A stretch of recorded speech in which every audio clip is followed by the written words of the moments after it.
सत्य कथा, पुरुषार्थ कथा, सुनो सुनो सिद्धार्थ कथा।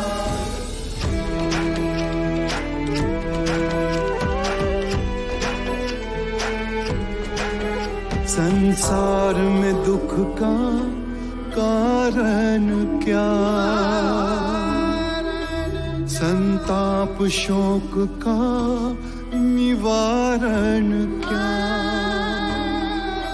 संसार में दुख का कारण क्या, संताप शोक का निवारण क्या। इस खोज में सब कुछ त्याग दिया, हर वैभव से वैराग लिया।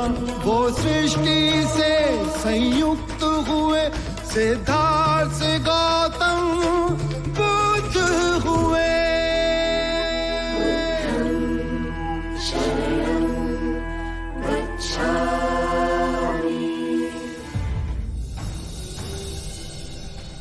एक बार तीर कमान से छूटे तो उसे अपना लक्ष्य पाना ही।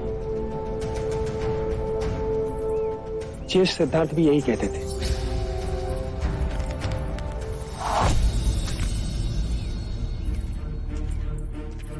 हमारी एकाग्रता क्यों टूट गई? पता नहीं ज्येष्ठ, आखिरी क्षण न जाने मेरी आंख क्यों बंद हो जाती। इसका अर्थ है कि तुम अपनी आंखों को नियंत्रित करो। जानते हो, एक बार ज्येष्ठ सिद्धार्थ ज्येष्ठ देवदत्त ने चुनौती दी। उन्होंने अपना मोतियों का हार हवा में उछाला और कहा तीर से बिंदु। पता है ज्येष्ठ सिद्धार्थ ने क्या किया? उन्होंने उस हार को नहीं बल्कि उसके एक मोती को बींधा। लो फिर से शुरू करो।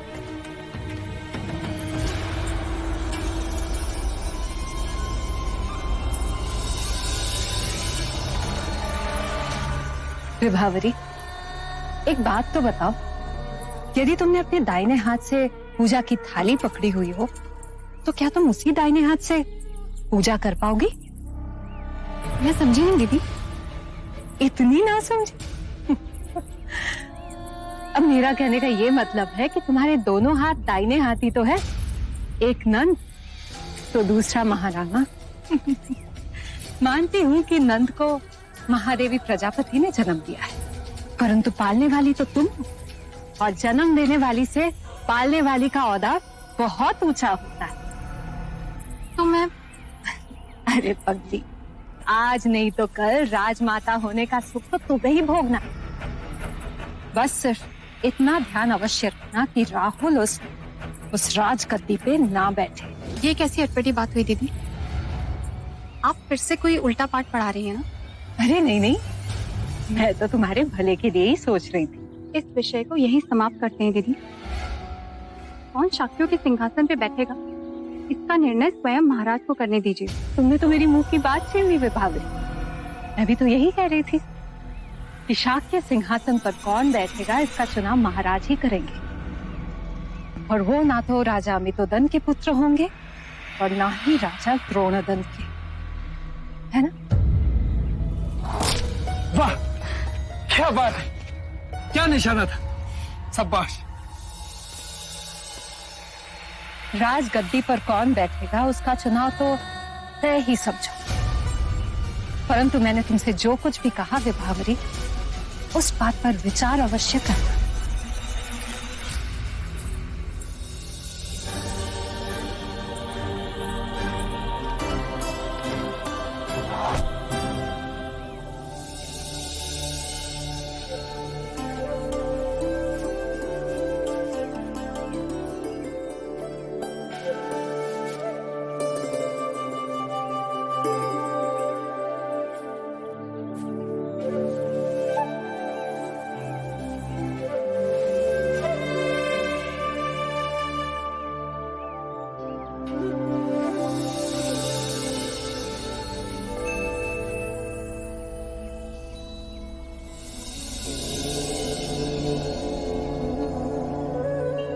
आपका शुभ नाम? मेरा नाम सिद्धार्थ गौतम है।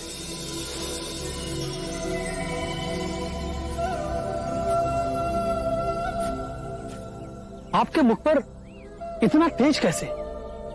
कौन सी साधना की है आपने?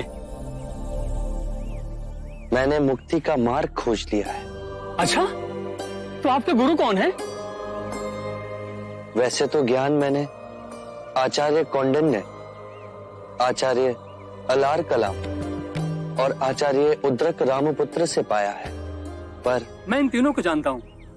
इनमें से आचार्य अलार कलाम और आचार्य उद्रक रामपुत्र का स्वर्गवास हो गया है,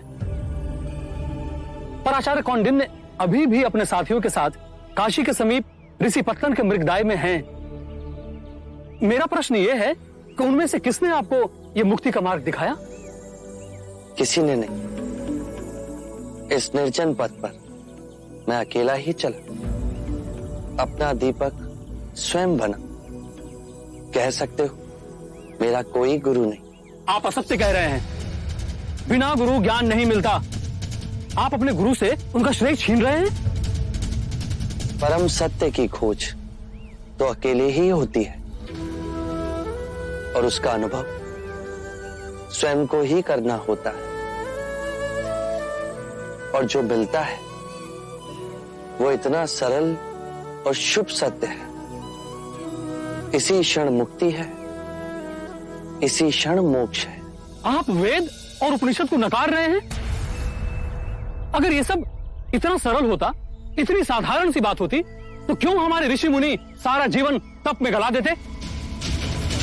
अरे जाइए जाइए, थोड़ा सा मान क्या दे दिया, लगे उपदेश देने। तप कठोर है। धन्यवाद आचार्य कौंडिन्य की दिशा मार्ग बताने के लिए।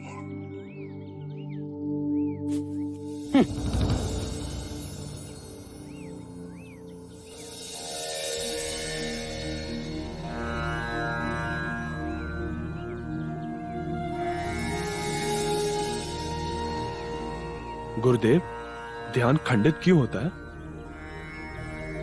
बताएगा। ध्यान को एकत्रित करो। अग्नि बिखरे तिनकों से नहीं, एकत्रित लकड़ियों से सुलगती है।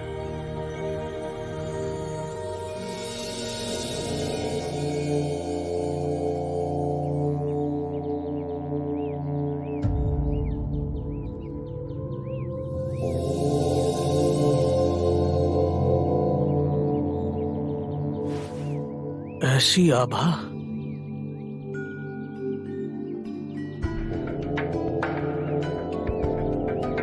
ना तेज, ये गरिमा, ये निर्भीकता, जैसे वन में हिरन चल रहा है। आइए मुनिवर, वृक्ष के नीचे विश्राम कीजिए। बड़े साधक, बड़े योगी जान पड़ते हैं।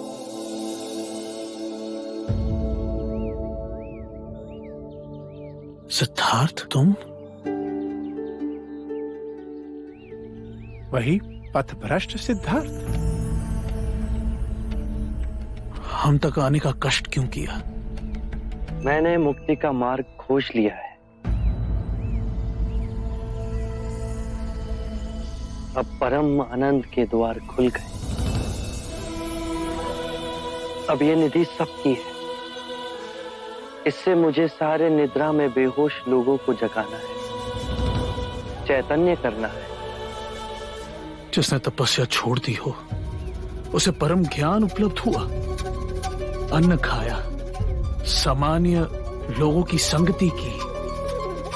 मैंने आपसे कहा था, मैं वो घास का तिनका अवश्य बनूंगा। मैं संपूर्ण संसार में समग्र हो गया। सब पूर्ण अद्वैत है, सुंदर है, शुभ है, सरल है। अब मैं सिद्धार्थ नहीं गुरुवर। आप मुझे अपनी अलौकिक दृष्टि से देखिए।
मैं उस निर्दोष बालक की ओर देख रहा हूं जैसे मैंने ओम का अर्थ समझाया, और आज उसने दिव्य ज्ञान प्राप्त कर लिया। इतनी बड़ी छलांग, और मैं अपने तपस्या के अभिमान में अंधा इस छलांग को समझ न सका। इस अंतिम बिंदु पर बड़े बड़े ज्ञानी आकर रुके, बहुत से भटके। यहां से छलांग लगानी है तो अपने अहंकार को मिटा दो। कठिन है, सरल है, बहुत सरल है। जैसे हम गहरी नींद में जी रहे हैं और अचानक आंख खुले तो हम पाए कि हम नींद से जाग उठे। अब इस ज्ञान से दुख और अंधकार में डूबी दुनिया को जगाना है। परंतु इतनी सरल बात, बिना किसी ढोंग, बिना अहंकार, बिना यज्ञ, बिना तप, बिना बलि, बिना साहूकारी के, क्या लोग समझ सकेंगे?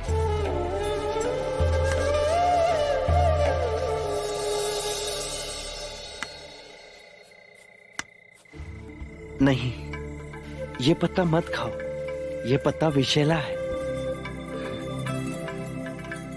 ये गुड़ लो, इसे खा लो।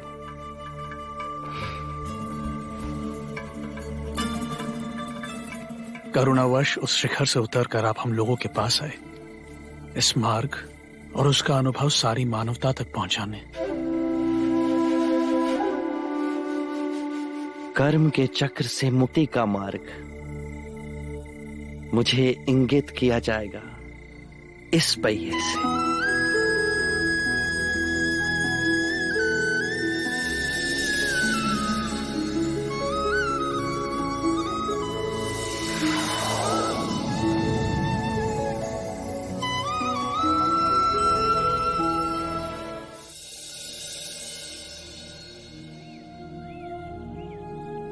जो ज्ञान मैंने अपने अनुभव से प्राप्त किया, उसी की ही बात कहता हूं। इस यात्रा में सर्वप्रथम आप ही मेरे शिष्य बनेंगे। आपकी करुणा से हम धन्य हों।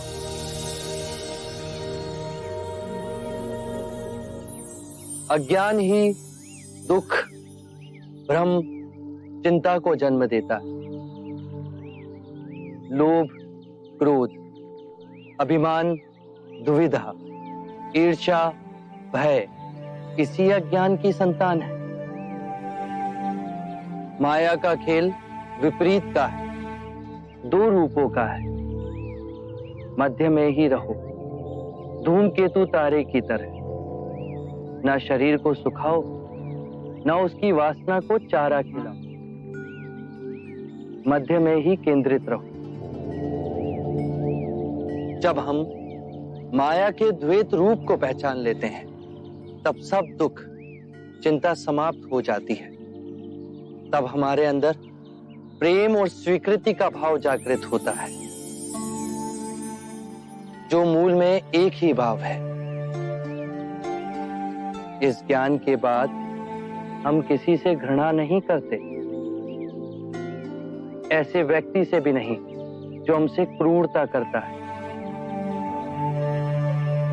वरन ऐसे व्यक्ति को हम सांसारिक भावनात्मक रूप से रूपांतरित करने का प्रयास करते हैं। जब ज्ञान के चक्षु खुलते हैं, तो करुणा ही हमारा स्वरूप है। ध्यान में विचार भ्रांति पैदा करते हैं।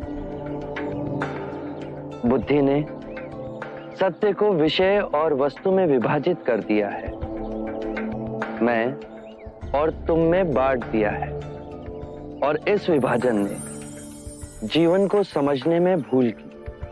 मनुष्य भावनाओं में बंधा खंडित होता गया और लालच, मोह, तृष्णा की पकड़ उस पर बढ़ती गई।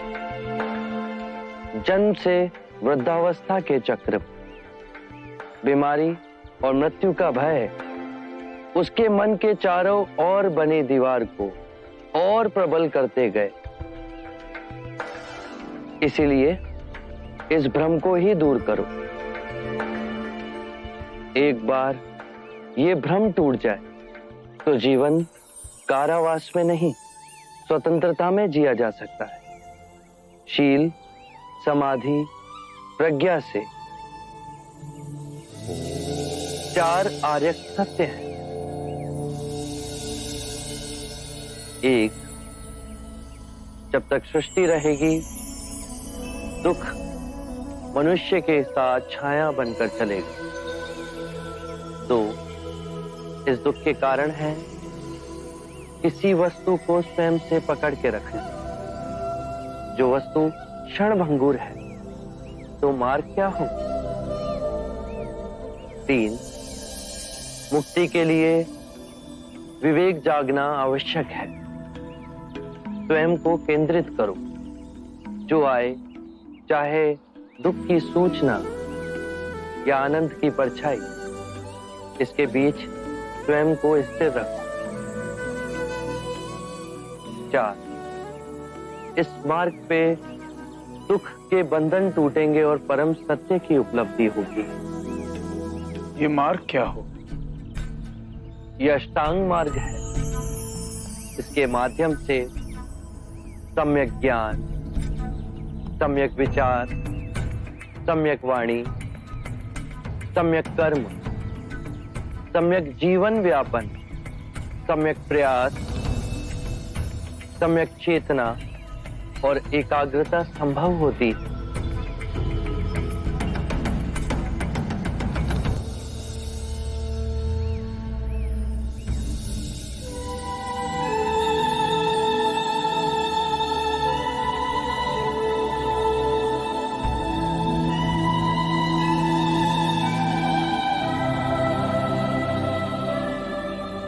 मैं बुद्ध हूं।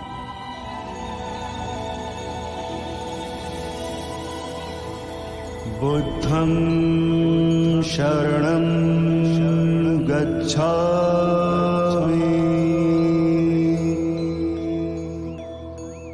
मैं स्वयं धर्म हूं। धम्मं शरणं गच्छामि। जो मार्ग मैंने खोजा वो समस्त मानव जाति के निर्वाण का मार्ग बनेगा। संघं शरणं गच्छामि।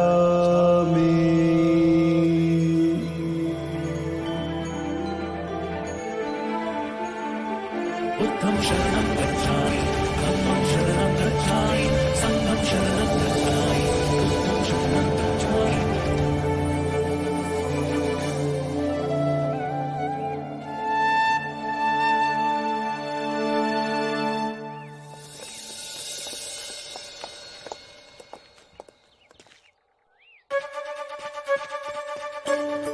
भाई महाराज, भाई महाराज, भाई महाराज, भाई महाराज। अनुज, इतनी प्रसन्नता? भाई महाराज, हमारे गुप्तचरों से सूचना आई है, उरुवेला के पर्वतों पर सिद्धार्थ को ज्ञान प्राप्त हो गया है।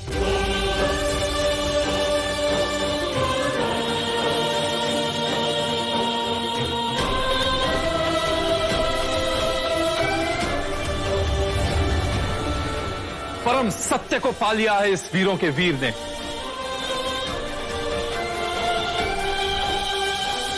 मेरे पिता परम साधक, परम ज्ञानी, परम विजेता, अब मैं उनसे मिलूंगा।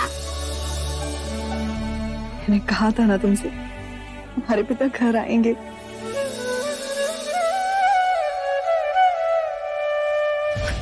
अमितोदन, क्या ये सत्य है? सत्य है। पूरी प्रकृति बदल गई। आप तक संकेत नहीं पहुंचा। तुम क्यों इतनी प्रसन्न हो रही हो?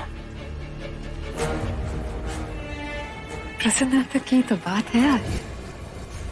तीर्थाट का रास्ता जो साफ हो गया।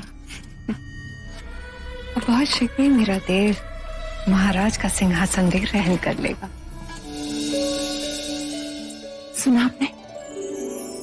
सिद्धार्थ कपिलवस्तु लौट रहा है।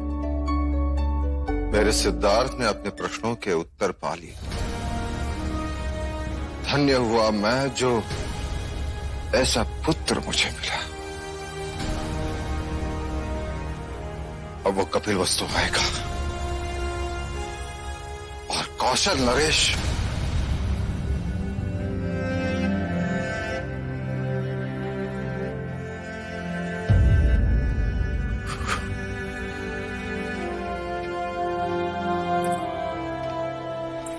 अरे अनुज, देख क्या रहे हो? मिठाई बंटवाओ, पूरी प्रजा में ये शुभ समाचार पहुंचा दो कि युवराज सिद्धार्थ लौटा रहे हैं। अवश्य।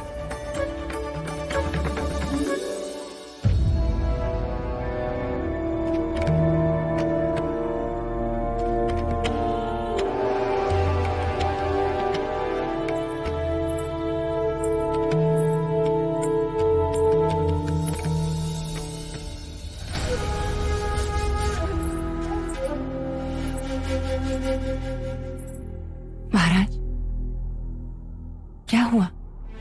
इतने सुख के क्षण में ये आंसू क्यों?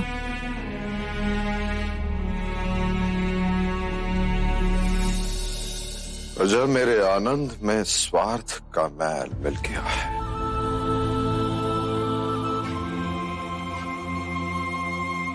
सिद्धार्थ वापस आएगा, परंतु एक चक्रवर्ती राजा के रूप में रही।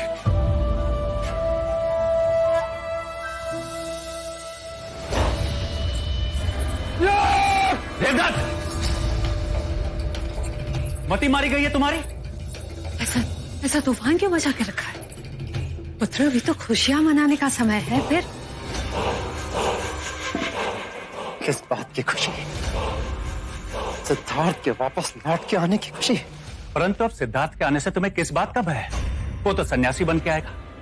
शाक्यों के सिंहासन पर तुम ही बैठोगे। आप लोग तो बस एक ही बात की रट लगा के बैठे। महाराज बनोगे, सिंहासन पर बैठोगे। मुझे सिद्धार्थ के महाराज बनने की चिंता नहीं है। अरे मूर्ख, तो किस बात की चिंता है? मैं समझ गई। तू नंद को लेकर चिंतित है ना? परंतु देव, जब हमने सिद्धार्थ जैसे कांटे को सिंहासन के रास्ते से हटा दिया, फिर नंद का क्या है? आप समझने का प्रयत्न क्यों नहीं करते? सिद्धार्थ अब और महान बन के लौट रहा है।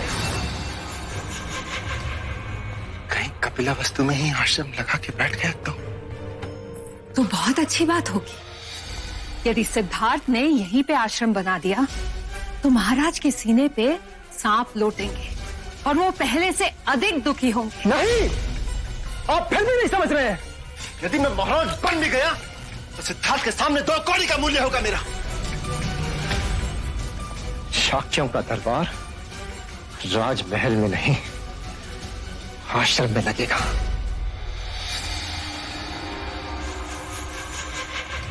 ये तो मैंने सोचा ही नहीं। अर्थात हम विजयी होकर भी पराजित हो जाएंगे। सारा जीवन में सिद्धार्थ के हाथ पराजित होता रहा, लेकिन मैंने भी अब प्रण कर लिया है। सिद्धार्थ की हर संपदा को अपने वश में करके रहूंगा।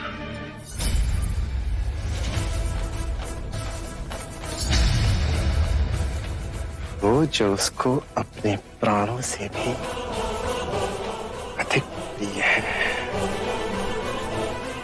यशोधरा।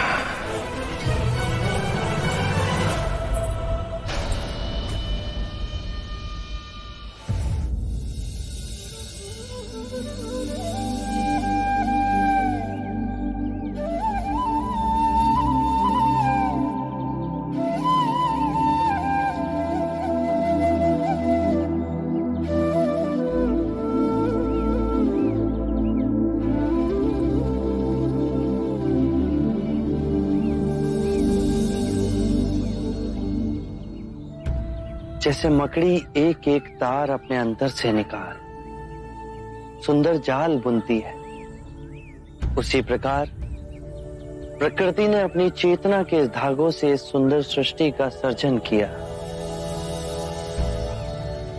और इसी सुंदर सृष्टि में बुद्ध के सधर्म के मार्ग की वाणी 10 दिशाओं में गूंजेगी। और सोई हुई मानवता जाग उठेगी। जो भी सद्धर्म के मार्ग से जुड़ना चाहे उसके लिए हमारे संघ के द्वार खुले हैं,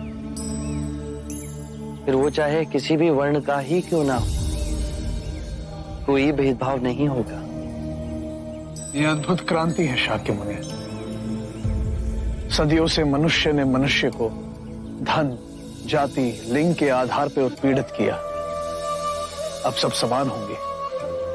सबको अधिकार है ये परम सत्य पाने का, जैसे हम सब ने प्राप्त किया। सब नश्वर है, सब झूठ है और सबसे कुरूप है यह जीवन।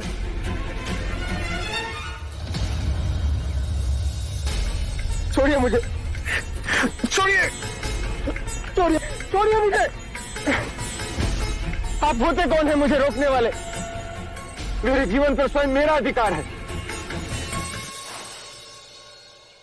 नहीं, जिसने तुम्हें जन्म दिया उस माता का अधिकार है। जिसने तुम्हारा लालन पालन किया उस पिता का अधिकार है। कितनी लंबी श्रृंखला है जिनके होने से आज तुम हो। तुम पर केवल अपना नहीं, उन सब का अधिकार है। उठो।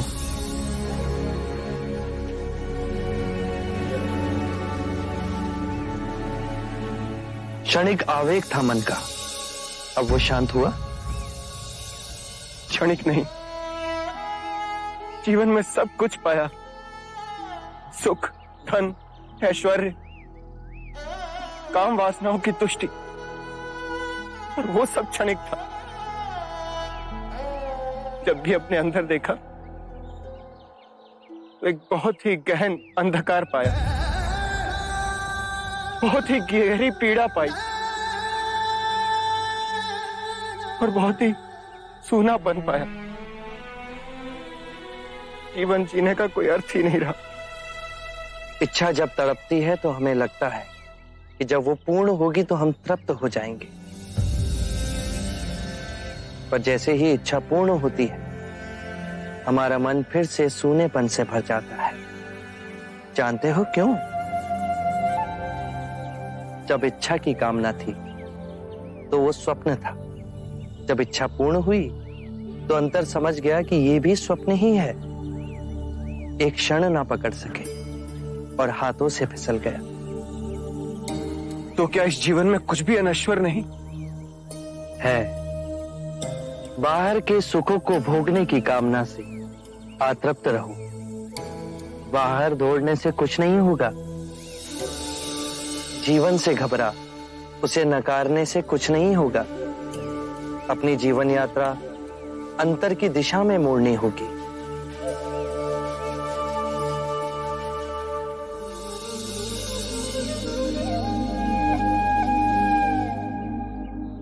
कौन है आप और आपको कैसे पता? शरणं गच्छामि, धम्मं शरणं गच्छामि।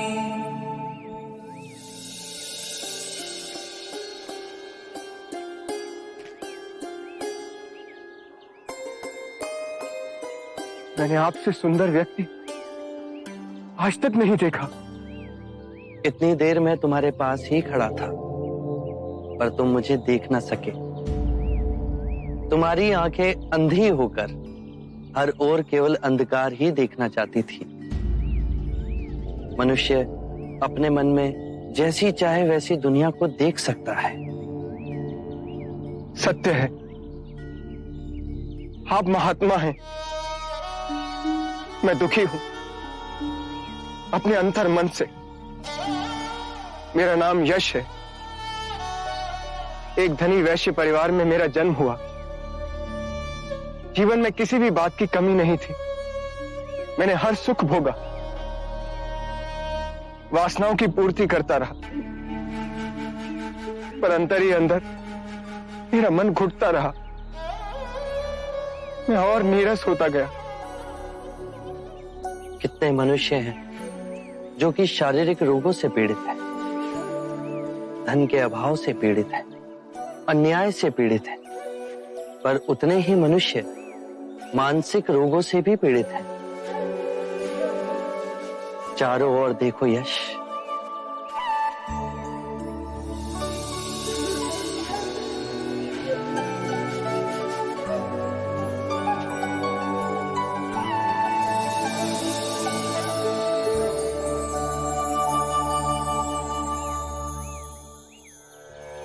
इतना सुंदर। जब तुम कूदने जा रहे थे तो क्यों तुम इस सौंदर्य को नहीं देख सके? क्योंकि मैं देखने के लिए तैयार ही नहीं था। मैं केवल अपने ही दुखों की प्रतिध्वनि देखना चाहता था। और अब तुम शांत हुए, स्थिर हुए, पर प्रकृति नहीं बदली, वो वैसी ही है। तुम्हारी आंखें बदल गई। किसी भी बात की अति, चाहे सुख की ही हो, केवल दुख को ही जन्म देती है। इसीलिए मध्य में रहो तो जो जैसा है वैसा ही दिखेगा। परम शांति पाओगे।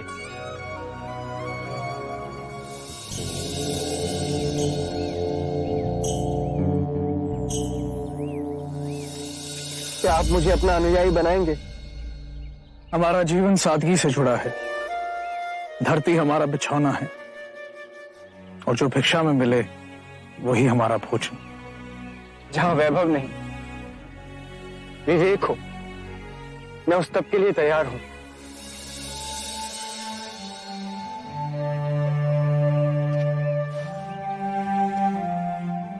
हर कोई जो इस पृथ्वी पर जन्मा है उसे परम ज्ञान पाने का अधिकार है। बस पहला पग उसे उठाना है। मैं तैयार हूं। तुम अपना शीश कटवा सकते हो? मैं अपना शीश देने को तैयार हूं। शीश देने के बाद केवल एक प्रतीक है। शीश देने को वही तैयार होता है जो अपने अहंकार का शीश काट अपने गुरु के चरणों में रख सके।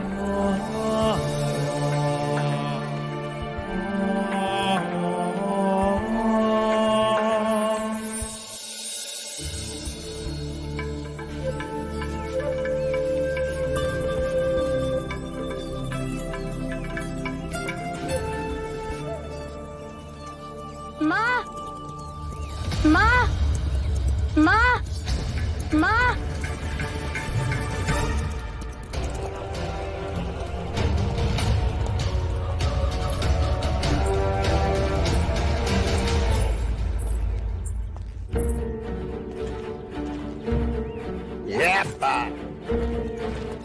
हाँ, आपको पता है आज देवदत्त काका ने गुरुदेव से कहा कि राहुल को घुड़सवारी मैं सिखाऊंगा और वो मुझे हर रोज घोड़े पे बिठा के घुमाने भी ले जाएंगे। मैं सबको बता के आता हूँ। दादा महाराज, दादा महाराज।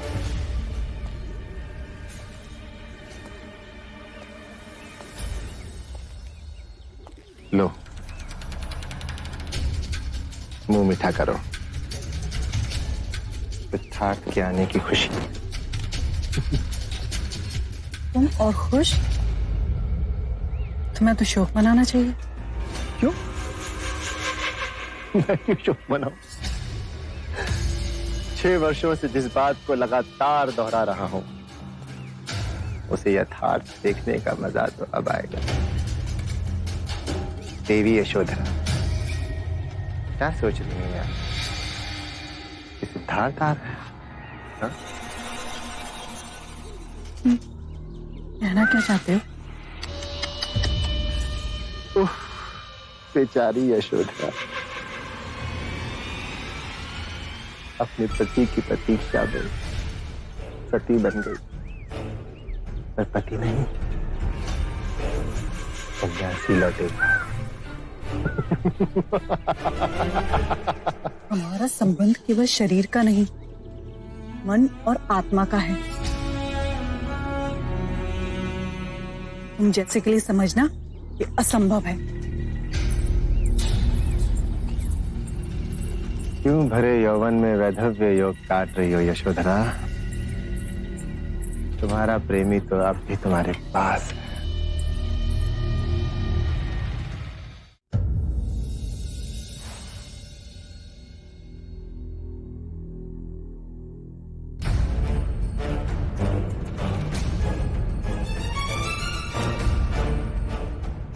अपने युवा पुत्र को इस रूप में देखूंगी कभी कल्पना भी न की थी। उसे मृतक देख सकती थी आप। आत्महत्या करने जा रहा था आपका पुत्र।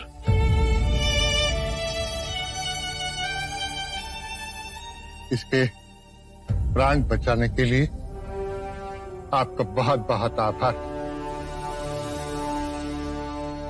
मुझे बहुत दुख होता है, अपने यश के लिए क्या क्या सपने संजोए थे हम। सपनों के पीछे दौड़ दौड़ कर थक गया था पिताजी। दिशाहीन व्यर्थ में जीवन गंवा रहा था। आज मेरे जीवन में परम उद्देश्य जागा है। आज इसने जीवन के लोभ और माया के जाल को तोड़ा। इसका पुनर्जन्म हुआ है। ये मार्ग इसने स्वयं चुना है। जीवन के भेद को समझेगा, अरिहंत बनेगा, उस आनंद को पाएगा जहां सुख दुख की परछाइयों से मुक्त होगा। आप किस तरह का जीवन चाहते हैं अपने पुत्र के लिए? ऐसा जीवन जिसमें उसे खुशी मिले, जिसमें उसकी उन्नति हो। माँ, पिताजी, मेरा सुख और उन्नति अब केवल इन कमल चरणों में है।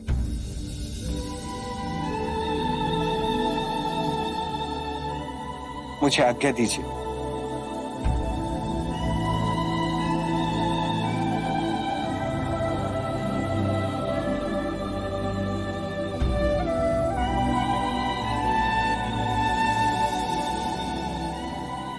रचित, ये मेरे पिछले जन्म का ही पाप होगा।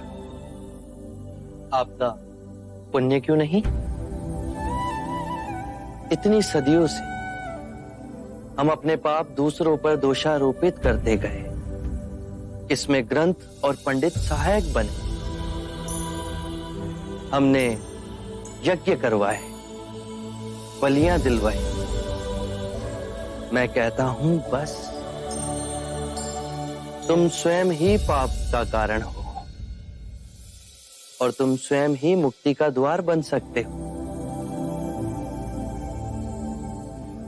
महानुभव, आपका अनुयायी बनने के लिए क्या करना होगा? सदैव अपना आचरण स्वच्छ रखें। ये पंचशील मार्ग है। पहला, कभी किसी जीव की हत्या ना करें। तुम्हारी तरह वो भी मृत्यु से डरता है। जीव हत्या त्याग तुम्हारे अंदर करुणा और सामंजस्य का भाव जगेगा। दूसरा, कभी चोरी ना करें। इससे विपरीत किसी निर्बल का बल बने। तीसरा, व्यभिचार ना करें। केवल अपनी पत्नी से ही संबंध रखें।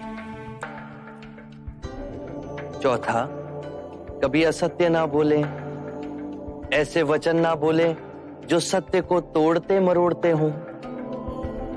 पांचवा, किसी भी नशीले पदार्थ का सेवन ना करें। मेरा मार्ग सरल है पर कठिन है।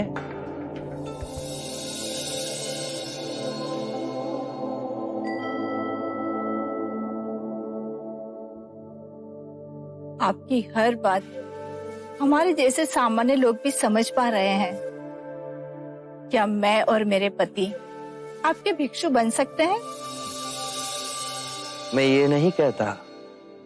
मेरा अनुयायी बनने के लिए आप संसार छोड़ो। ये यश के चेतना की पुकार थी। आप जीवन के नित्य कर्म में रहकर भी मेरे अनुयायी बन सकते हैं। आरंभ हो गई निर्वाण प्रथा, सुनो सुनो ये बुद्ध कथा। 4 आर्यक सत्य हैं। 1, जब तक सृष्टि रहेगी दुख मनुष्य के साथ छाया की तरह चलेगा। 2 इस दुख का कारण है वस्तु से स्वयं को पकड़ के रखना। जो वस्तु क्षणभंगुर है तो मार्ग क्या हो। 3 मुक्ति के लिए विवेक जगाना आवश्यक है। स्वयं को केंद्रित रखो। जो आए चाहे दुख की सूचना या आनंद की परछाई, उसके बीच स्वयं को स्थिर रखो। 4 इस मार्ग पर दुख के बंधन टूटेंगे और परम सत्य की उपलब्धि होगी।